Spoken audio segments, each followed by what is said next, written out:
Hello and welcome back to வித்யாவுடன் கதை கேளு.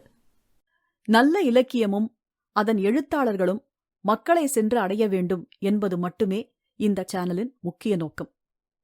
அந்த நோக்கத்தை மனதில் வைத்துக்கொண்டே இங்கு கதை வாசிப்புகள் பதிவேற்றப்படுகின்றன. இதில் யாருக்கேனும் ஆட்சேபனை இருந்தால் எனக்கு கண்டிப்பாக தெரிவிக்கலாம். அந்த பதிவுகளை நான் நிச்சயமாக நீக்கிடுவேன். இதை மனதில் வைத்துக்கொண்டு நம் கதை வாசிப்பு பயணத்தை நாம் தொடரலாம். இன்னைக்கு நாம வாசிக்க போறது ஜெயமோகன் எழுத்துல வந்த தெய்வ மிருகம் என்னும் ஒரு பதிவு. இத அவரோட வலைதளத்துல அனுபவம் அப்படிங்கிற தலைப்பு கீழே நான் வாசிச்சேன். அதை உங்களோட ஷேர் பண்ணிக்கணும் அப்படின்னு நான் நினைக்கிறேன். தெய்வ மிருகம், எழுத்து ஜெயமோகன். நான் 4ஆம் வகுப்பு படித்துக் கொண்டிருந்த போது ஒரு நாள் காலையில் என்னால் கையை தூக்க முடியவில்லை. கை கனமாக இருந்தது. சற்று தூக்கிய போது அக்குள் அருகே ஒரு நரம்பு அழுத்தப்பட்டது போல தெரித்தது. அத்துடன் எனக்கு நல்ல காய்ச்சலும் இருந்தது. உதடுகள் காய்ந்து நாவால் தொட்டபோது சொர சொரவென்றிருந்தன. முழு கோட்டில் டாக்டர்கள் யாரும் இல்லை. அரசு மருத்துவமனைக்கு போக அருமனைக்கு செல்ல வேண்டும். அருமனை வரை நடப்பதற்கு சோம்பல் பட்டுக்கொண்டு உள்ளூரிலேயே கம்பவுண்டரிடம் காட்டி மாத்திரை வாங்குவது வழக்கம். பொதுவாக அன்றெல்லாம் உபதேசியார்கள் என்று சொல்லப்படும் கிறித்துவ பிரச்சாரகர்கள் மருந்துகள் வழங்குவார்கள்.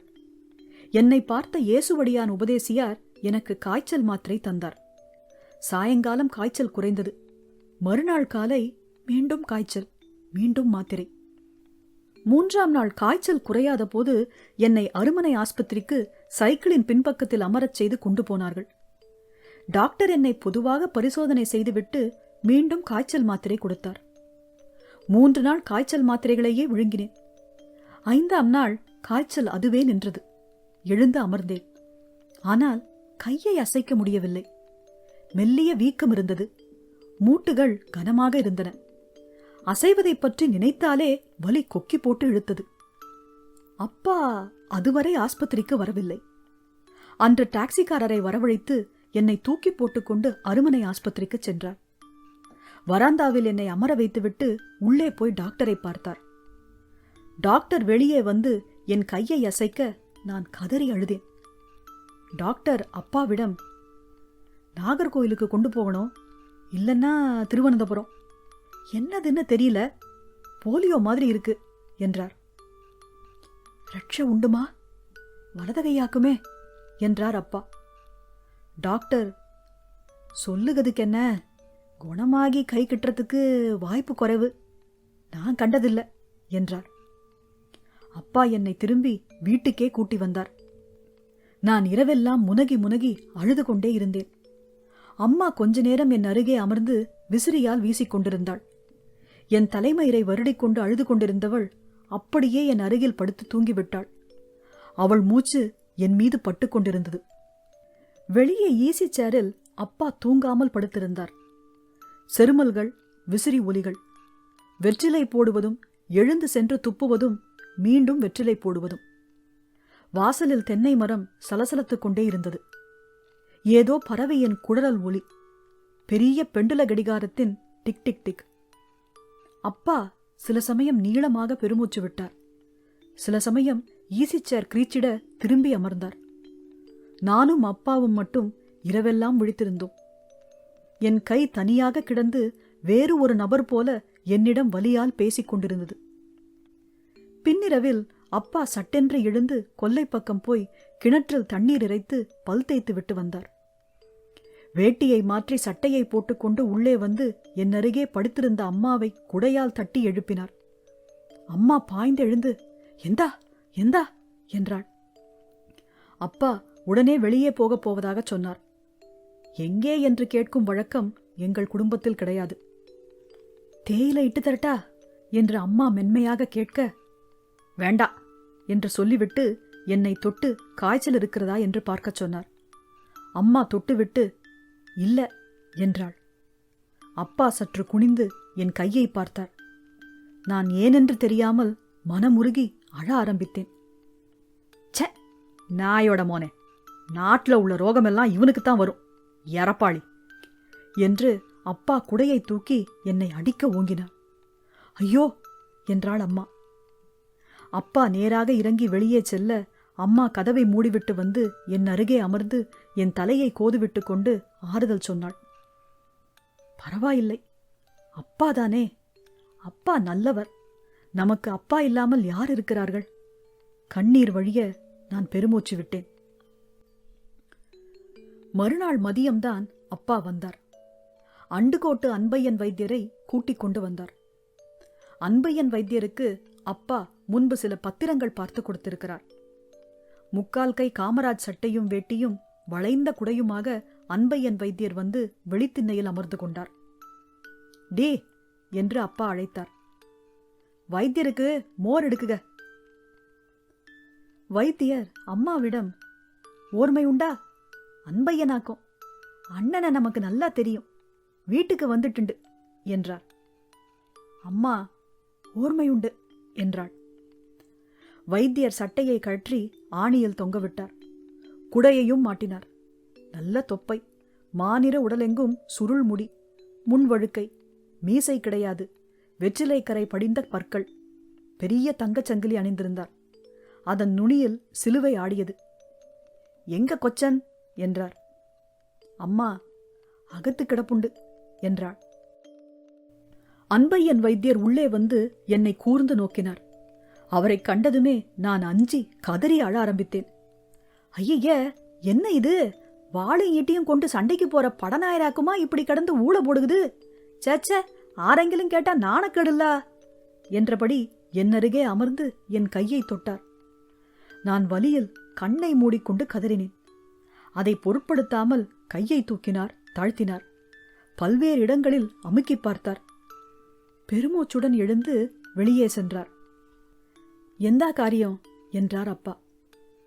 பாலவாதம் முத்தின வரவாக்கும். ஒரு வாரம் தாண்டி போச்சு கண்டியளா, சதையெல்லாம் வீங்கி கட்டியாட்டு ஆகி போச்சு, நீர் உரைச்சு போச்சு என்றார் அன்பையன் வைத்தியர். அப்பா ரட்ச உண்டா என்றார். நான் ஒன்னும் உரப்பு தரமாட்டேன். ஏன்னா நம்ம சிகிச்சை மருந்து சிகிச்சை இல்ல, பத்திய சிகிச்சையாக்கும். பார்த்துக்கிடுத வகையில இருக்கு காரியம். பின்ன ரொம்ப மூத்து போச்சு கேட்டியளா, சதையும் மூட்டும் இறுகி இருக்கு. அதுகளை ஒண்ணுமயப்படுத்தி எடுக்குறது பெரிய காரியமாக்கும். ஒரு வாரம் தானே ஆகியிருக்கு என்று அம்மா சொன்னாள். ஒரு வாரம் போதும் அம்மணி. காய்ச்சலுன்னு போனா உடனே டாக்டர் வலியுண்டான்னெல்லாம் கேட்டிருக்கணும். சரி, நாம சொல்லுகிறதுக்கு ஒண்ணுமில்ல.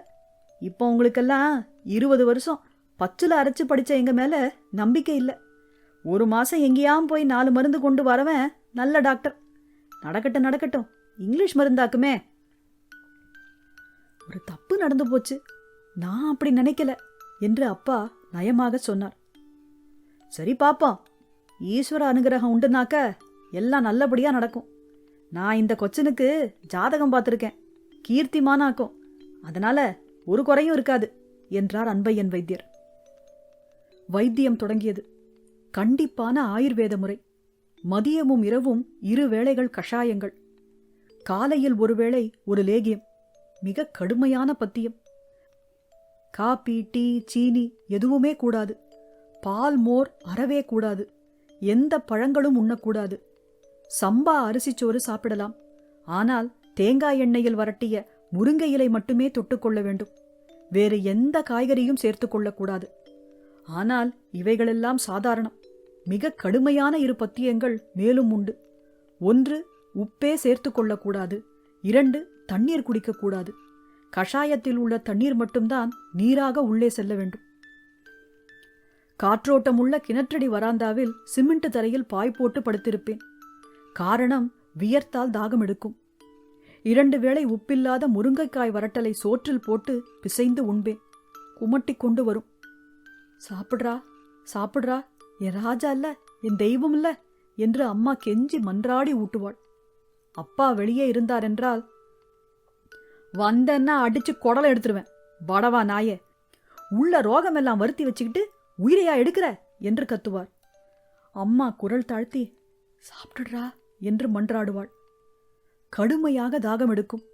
அப்பா தொடக்கத்திலேயே சுட்டு விரல் ஆட்டி சொல்லிவிட்டார். டேய், தெரியாம போய் 1 வா தண்ணி குடிச்சேன்னா அன்னைக்கே உலக்கையால மண்டைய பேத்துருவேன், ஞாபகம் வச்சுக்க. அண்ணாவையும் தங்கையையும் கூப்பிட்டு தெளிவாக சொல்லிவிட்டார். தண்ணீர் குடிப்பதை அவர்கள் பார்த்தால் உடனே சொல்லிவிட வேண்டும். சொல்லவில்லை என்று தெரிந்தால் அவ்வளவுதான். இதுபோக தண்ணீர் சேந்தி தர வரும் எசிலி, மற்ற வேலைகளுக்கு வரும் செல்லம்மா, பக்கத்து வீட்டு விஜயன் எல்லோருக்கும் கடுமையான கட்டளைகள். ஊரே நான் தண்ணி குடிக்காமல் இருக்க வேவு பார்த்தது. பத்தியத்தை தாங்கிக் கொள்ளலாம், தினமும் உள்ள தடவு சிகிச்சை மாபெரும் சித்திரவதை. கையில் தினம் 5 வேளை எண்ணெய் போட்டு நீவி விட வேண்டும். காலையில் அன்பையன் வைத்தியர் அவரே சைக்கிளில் வந்து விடுவார். சைக்கிள் மணி கேட்டதுமே நான் கதறி அழ ஆரம்பிப்பேன். நாயம்மாறு அலமுறையிட்டு அழுதா நாடாம்மாருக்கு கேக்குதுக்கு நல்ல சொகமுண்டு கேட்டியளா என்று சிரித்தபடி வந்து நிதானமாக சட்டையை கழற்றி போட்டு குடையை அதன் மீது தொங்க விட்டுவிட்டு என் அருகே கையில் எண்ணெய் புட்டியுடன் வருவார். நான் அலறி அலறி சோர்ந்து போய் தேம்புவேன்.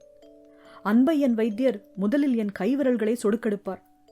ஒவ்வொரு விரலுக்கும் நான் வீறிட்டு கால்களால் தரையை அறைவேன்.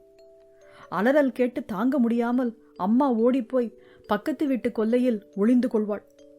மெல்ல கையை நீவி நீவி தோள்பட்டை வரை வரும்பொழுது வலி தாங்க முடியாமல் நான் அரை மயக்க நிலை அடைந்திருப்பேன். பின்பு அன்பையன் வைத்தியர், கொச்சன் சங்கீதம் படிக்கணும், என்ன நல்ல நாதமாக்குமே, சீர்காழி தோத்து போவான் என்றபடி சட்டையை போட்டு செல்வார். அப்பா ஈசி சேரிலேயே அசையாமல் அமர்ந்திருப்பார்.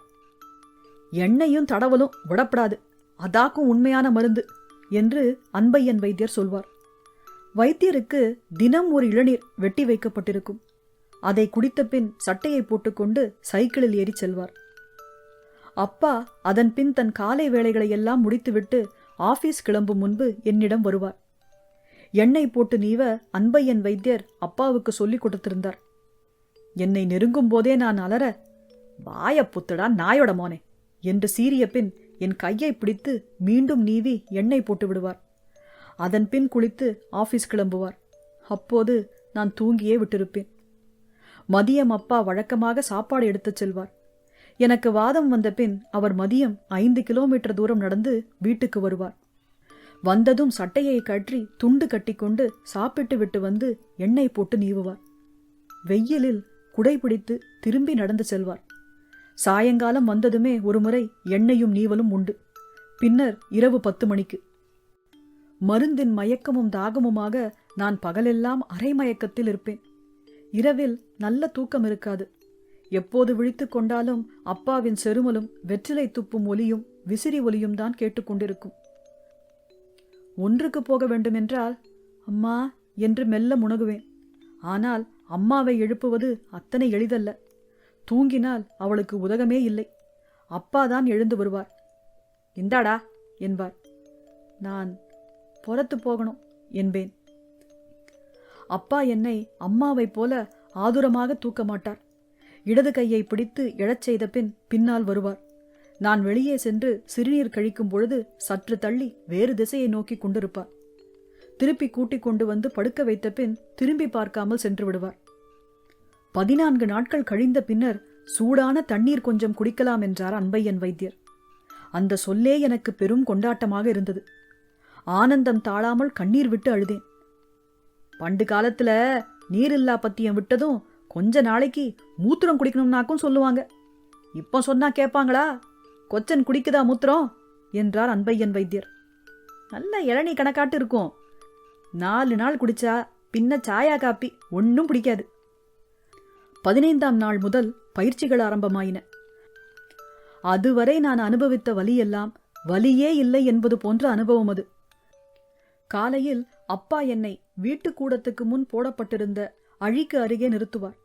நானே என் வலது கையை தூக்கி அழியின் கீழே உள்ள கட்டத்தை பிடிக்க வேண்டும். கையை தூக்க நினைத்தால் அந்த நினைப்பே கைக்கு சென்று சேராது. கையை எடுத்து வைடா என்று அப்பா கூவுவார். கையில் முற்றிய பிரம்பு. எருடா கைய. என்னால் தூக்க முடியாது. படீரென பிரம்பு என் பிருஷ்ட சதையில் விழும்.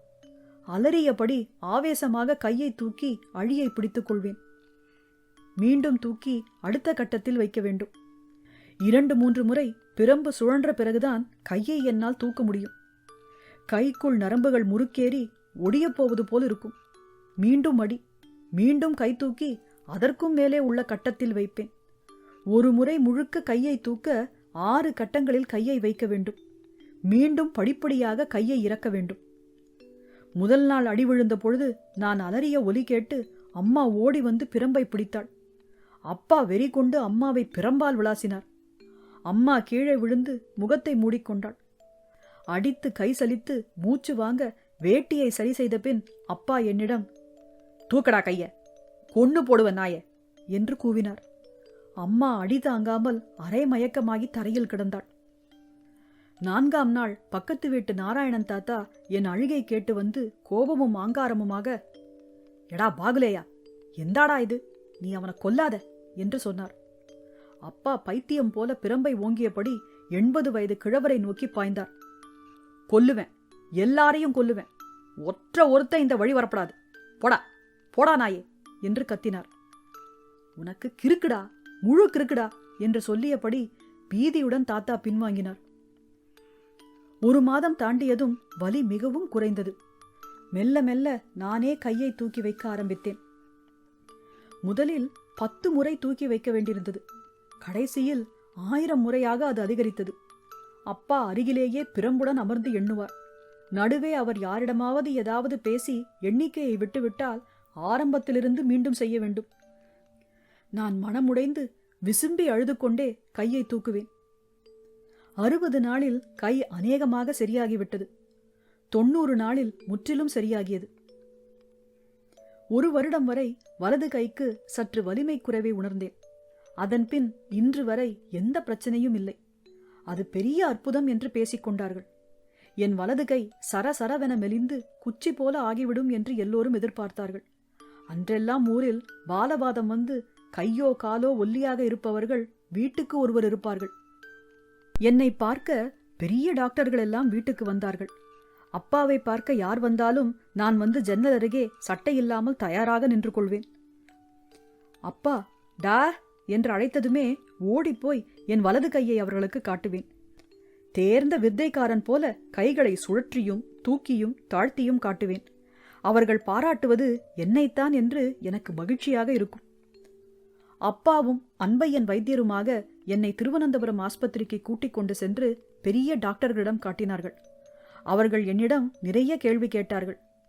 நான் பத்மநாபசாமி கோயில், மேத்தமணி, சிங்கம்புலி ஒட்டகம் எல்லாம் முதன்முறையாக பார்த்தது அப்போதுதான். ஒரு ஓட்டலில் நுழைந்து இலை போட்டு சாப்பிட்டோம். நான் பள்ளி விட்டு வரும்பொழுது கோயில் முன் நின்றிருந்த அன்பையன் வைத்தியர் என்னை அழைத்து ஒரு தாத்தாவுக்கு என் கையை காட்டினார்.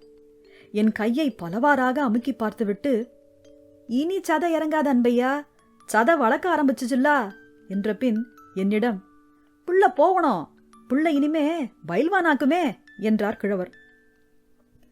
அன்பையன் வைத்தியர், கொச்சனுக்கு ஜாதகம் நான் பார்த்தேன், சரஸ்வதி கடாட்சம் உண்டு என்றார். நான் இன்னைக்கு வர இப்படி ஒரு பூர்ண சொஸ்தம் பார்த்ததே இல்லை. நல்ல சிகிச்சைனா சதைகள் வளரும், ஆனா இது மாதிரி எல்லா சதையும் வளராது என்று என் கையை மீண்டும் பிடித்து பார்த்து கிழவர் ஆச்சரியப்பட்டார். இப்ப பலரும் பிள்ளைகளை கொண்டு வரானுங்க அம்மாச்சா, ஆனா இவனை குணமாக்கினது புள்ள சாராக்குமே. மனுஷ ராப்பகலா இவனுக்கு கூட இல்ல கிடந்தாரு, வேற நினைப்பே இல்ல, ஊனுறக்கம் இல்ல. உம்மான ஓய் பைய தப்பிடுவான், ஆனா தகப்பனுக்கு கட்ட அடுக்கணுமாக்கும் நான் நினைச்சது. அந்த மாதிரி ஒரு ஆவேசம் இப்படியும் உண்டுமா மனுஷனுங்க? அப்பாவுக்கு மட்டும் முழு நம்பிக்கை வரவில்லை. நான் நன்றாக வளர்ந்த பின்னரும் கூட என்னை நெருக்கத்தில் பார்த்தால் என் வலது கையைத்தான் அவரது கண்கள் நாடும். எனக்கு காய்ச்சல் வந்தால் அவரிடம் போய், அம்மா இளையவனுக்கு காய்ச்சல் என்று சொன்னால் என்பார். திரும்பி பார்க்க மாட்டார். அண்ணாவே போய் மருந்து வாங்கி வருவான். அப்பா தன் சாய்வு நாற்காலையில் அமர்ந்து வெற்றிலை குதப்பி துப்பி வாய் கழுவி மீண்டும் வெற்றிலை போட்டுக் கொள்வார். ஆனால் நள்ளிரவில் அனைவரும் தூங்கிய பின்னர் மெல்ல காலடி எடுத்து வைத்து இருட்டுக்குள் அப்பா வருவார். அவரது காலடி ஓசை ஒரு சருகு விழுவதை விட மெல்லிதாக இருக்கும். என்னை நெருங்கி என் நெற்றியில் தொட்டு காய்ச்சல் இருக்கிறதா என்று பார்ப்பார். பெருமூச்சு விடுவார். அவரது உடலின் வெப்பமும் மூச்சின் காற்றும் என் மீது படும். ஆனால் கண்களை திறக்காமல் அசையாமல் படுத்திருப்பேன். அப்பா ஒவ்வொரு முறையும் என் வலது கையை அமுக்கி அமுக்கி பார்ப்பார். விரல்களை இழுத்து பார்ப்பார். திருப்தி அடைந்து திரும்பிச் சென்றவர் மீண்டும் திரும்பி வந்து இன்னொரு தடவை அழுத்தி பார்ப்பார். அன்பையன் வைத்தியருக்கு அப்பா பணம் கொடுக்கவில்லை. அன்பையன் வைத்தியர் பெரும் பணக்காரர். ஊரில் பெரும் பகுதி அவரது நிலங்கள்தான். அவரது வறுமையான நோயாளிகளுக்கு மருந்து காய்ச்சும் செலவை அப்பா கொடுத்தால் போதும் என்று ஒப்பந்தம். அப்படி பலரிடம் அன்பையன் வைத்தியர் ஒப்பந்தம் போட்டிருந்தார். நான் 10ஆம் வகுப்பு தேரும் காலம் வரைக்கும் கூட அன்பையன் வைத்தியர் அனுப்பிய நோயாளிகள் வந்து கொண்டிருந்தார்கள். அப்படி வருபவர்களை அப்பா தன் சாய்நாற்காலியிலிருந்து கூப்பிய கரங்களுடன் எழுந்து போய் வரவேற்று அமரச் செய்து உணவு கொடுத்து பணமும் கொடுத்த பின்பு என்னை வரவழைத்து எனக்கு அவர்கள் ஆசிர்வாதம் செய்யச் சொல்வார். பின்பு ஒருமுறை அப்பாவை பற்றி கிண்டலாக ஏதோ பேசிக் கொண்டிருந்தேன். நான் இதுவரை கேட்டறிந்தவர்களிலேயே மிகப்பெரிய மீன்வெறியர் அவர்தான். கறிக்குழம்பு இருந்தாலும் கூட மீன் வேண்டும் அவருக்கு. என் தங்கை கல்யாணத்தின் போது சொந்த மகளின் திருமண சாப்பாட்டை அவர் உண்ண மறுத்துவிட்டார். ஒருவேளை மீன் இல்லாமல் உண்ணக்கூட அவரால் முடியாது. டிஃபன் பாக்ஸில் ஓட்டலிலிருந்து வரவழைத்த மீன் கறியுடன் ரகசியமாக உள்ளறையிலிருந்து சாப்பிட்டார் அவர். அம்மா சொன்னாள், நீ சொல்லுவே, உனக்கு என்ன தெரியும்? நீ கைவாதம் வந்து முருங்கை இலையும் சோறும் தின்னு கிடந்த காலத்துல அவர் ஒரு துண்டு மீன் வாயில வச்சிருப்பாரா? அன்று அன்பையன் வைத்தியர் வீட்டுக்கு போன அப்பா அவர் கதவை திறந்ததும் அப்படியே முகம் தரையில் அறைப்பட்டு உதடு கிழியும்படியாக அவர் கால்களில் குப்புற விழுந்து பாதங்களை பற்றி கொண்டு, என் மகனை ரட்சிக்கணும் வைத்தியரே என்று கதறி அழுதார். அவருடன் வைத்தியர் கிளம்பி வந்தார். நான் பத்திய உணவை சாப்பிட்ட முதல் நாள் அப்பா ராத்திரி சாப்பிட அமர்ந்தார். தட்டில் சோறும் சூறை மீன் கறியும் பொரித்த சாளையும் பரிமாறப்பட்டிருந்தது. ஒரு கணம் தட்டை வெறித்து பார்த்தார். தலை நடுநடுங்கியது. அப்படியே தூக்கி தட்டோடு கொல்லை பக்கத்தில் விட்டெறிந்தார். கொண்டு போடி எரப்பாளியோட மோளை, அவளோட ஒரு மீனும் கரியும் என்று கத்தி எழுந்து அம்மாவை ஓங்கி ஒரு அறை விட்டார். நேராக சென்று ஈசி சேரில் படுத்துக்கொண்டார். அம்மா வாசல் அருகே நின்று அவரையே பார்த்து கொண்டு கண்ணீர் விட்டாள். மறுநாள் முதல் அம்மா அவருக்கும் சோறும் முருங்கை இலை பொரியலும் தான் கொடுத்தாள். சில சமயம் தேங்காய் சட்னி, சில சமயம் சுட்ட பப்படமும் கஞ்சியும். அதை கூட அவர் சாப்பிடுவதில்லை. அலைவார், கொஞ்சம் சாப்பிடுவார். திடீரென்று தட்டோடு தூக்கி வீசிவிட்டு எழுந்து போய்விடுவார். நான் 4-5 நாள் தான் பார்த்தேன். பின்ன நான் நல்லா சாப்பிட்டேன். உன் அப்பாவுக்குத்தான் உள்ள தீ எரிஞ்சுக்கிட்டே இருந்தது. ஊனும் இல்லை, உறக்கமும் இல்லை. நல்ல காலம் நீ தப்பின. இல்லன்னா ரோட்ல போற 10 பேரை குத்தி கொண்டுட்டு தானும் செத்திருப்பாரு. கிறுக்கு முத்தின காட்டானையாக்குமே என்றாள் அம்மா. தெய்வமிருகம் முற்றும்.